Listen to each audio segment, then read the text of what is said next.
Today I'm going to do something I haven't done in a long time, and that's make a pointless video purely for fun. While leveling through Rift, I held on to some of my more interesting vendor trash, so I thought I'd showcase it now. And who knows, if this video is well received, I might revisit this premise in the future, analyzing gray items from other MMOs I plan to play.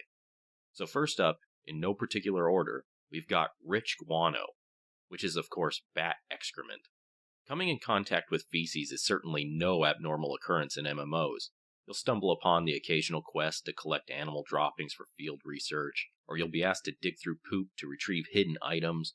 Whatever the case may be, the gross out factor makes it somewhat humorous, so players often remember these moments fondly. But what I've got here is vendor trash. It's not a valued item or quest objective, it's just guano. Apparently of a consistency my character thought was rich enough to warrant collecting. And she retrieved this item from a bat's corpse. It wasn't just picked up from off the ground. So she killed the bat and depooped it like a shrimp, straight into her backpack, so it could splatter all across her other items. How hygienic. Next we have shambler mucus. Shamblers are disgusting frog-like creatures that, on average, are about the size of your common, everyday dog. You'll usually find them shuffling around lakes and ponds and other water sources, and they're often hostile. Just one look at these creatures, and you'd naturally assume any mucus they excrete would be fertile breeding grounds for all sorts of vile bacteria. Yet my character thought it was a substance worth saving, and just like the guano, she did it in the absence of a proper container, like a bottle or a jar. This mucus was just slopped straight into her backpack without any concern for what damage it might cause. Now let's take a look at Tome of Forbidden Knowledge. I have no idea what's actually written inside this book because I can't read it. Perhaps it's bolted shut with one of those little diary locks, or maybe the text inside is just written in some unrecognizable language.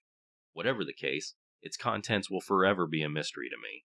From my character's perspective, though, I'm left to wonder if she can read the book. Did she crack it open and read the text inside? Is she the one labeling it as Forbidden Knowledge? Or is the actual written title of the book Tome of Forbidden Knowledge? Is it objectionable from a safety level? Like it contains incantations for a world-ending spell? Or is it morally wrong, like a book of dating tips written by Jared Vogel? The Talara Tribune calls Tome of Forbidden Knowledge an indescribable wealth of prohibited content you dare not obtain. Don't mention it to friends and family, and burn immediately upon sight. Next we have two other pieces of strange reading material. Moldering Suicide Note and Kidnappers' Ransom Note. What value would your average world vendor possibly find in either of these items? They're not exactly the most riveting of documents ever written. Also, my character is kind of a hero. She travels the world, squashing evil wherever it rears its ugly head. So, she has no interest in trying to rescue kidnapped kids? Instead of being proactive and choosing to look upon the ransom note as a quest item, she just sells it to a vendor for a few measly coins. That's wonderful. I stumbled across a couple weird, borderline magical items. Ember of Suffering and Manifested Loathing. I'm not sure how these things embody tangible forms exactly. It's like some sadist found a way to physically replicate horrible YouTube comments for public consumption.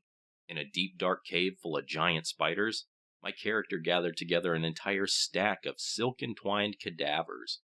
Even if these are only dead children wrapped in spiderwebs, fitting more than one corpse into a backpack seems like an overly burdensome task.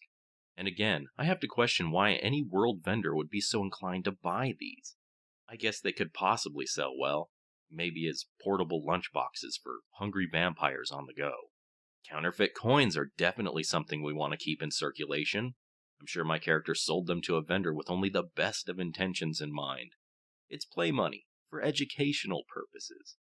I'm going to introduce these next four items together because they kinda match one another. Quivering flesh, rubbery flesh, mysterious organ, and gelatinous innards. Collectively, these materials sell for just a little under 12 gold. Talk about a value. Find a needle and thread, and you got yourself all the makings to craft a discount real doll. Let's dig deep and see what else is left in my character's backpack. Clothing lint. That's pretty standard vendor trash. I guess it's useful if you need to kickstart a campfire. A string of ogre ears. That's a little more unusual, and a bit gruesome to boot. All ethical issues aside, do severed ears really make for good battlefield trophies? After about a week or so, I'd imagine they'd just become dried out and unrecognizable. Aquatic Parasite, yet another highly questionable thing that's not confined within a bottle or jar. My character's race is classified as Kalari, which is basically just an elf. I'd assume they're roughly 60% water, much like human beings. It's probably not in their best interest to travel with untethered aquatic parasites in their backpacks. Finally, the last item of the night is shaved beard. I'm going to put myself in my character's shoes for just a second. I see a dwarf nearby with an awesome beard, and I decide I want to take it for myself, for whatever twisted reason. I doubt he's just going to hand it over kindly, so I'm going to have to kill him for it. Now that he's dead, if I just carelessly hack off his face, I no longer have a beard. I have a clump of loose hair.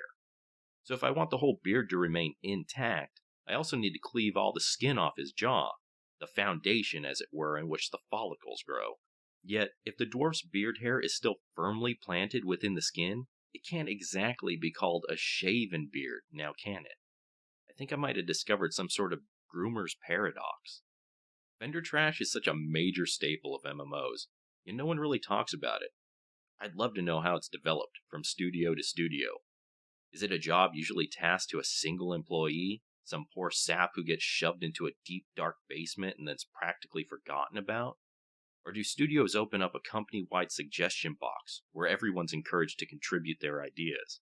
Some really disgusting trash ends up appearing in the final product, but I'd be curious to know which items were flat out rejected for censorship reasons.